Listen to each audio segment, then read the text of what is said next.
আমরা কিন্তু কুকুর নয়, আমরা আশরাফুল মখলুকাত, কিন্তু ওয়াজ শুনি কিন্তু আমরা এখনো মালিকর দরওয়াজাত মালিকর কুত্তা মনে করিয়া মালিকর সামনে গিয়া রাত্রিবেলা ঘুমাইতাম পারি না। যুবক হকলে ফেসবুক চালাইয়া সমস্ত রাত ইবাদত করেন না, সমস্ত রাত বেহায়া বেপনার মাঝে লিপ্ত হইয়া রাত কাটান। এক সময় মোবাইল দেখতে দেখতে বিরক্ত লাগে, ওই সময় ফজরের নামাজ খোঁজা করিয়া ঘুমাই।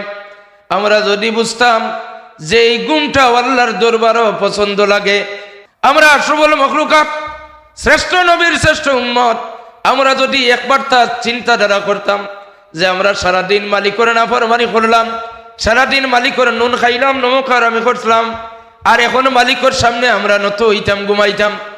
দুনিয়ার কুত্তার একটা বৈশিষ্ট্য হইল এক সপ্তাহ যদি মালিকে কিংবা তো মালিক বেটিয়ে যদি খাওয়া দাওয়া কিচ্ছু দেয় না, কুত্তারে বিতাড়িত করে ভিন্ন বাসে, এর বাদেও রাত্রি গভীর হইলে কুত্তায় তার মালিকের দরওয়াজা ছাড়া অন্যের দুয়ারও যায় না।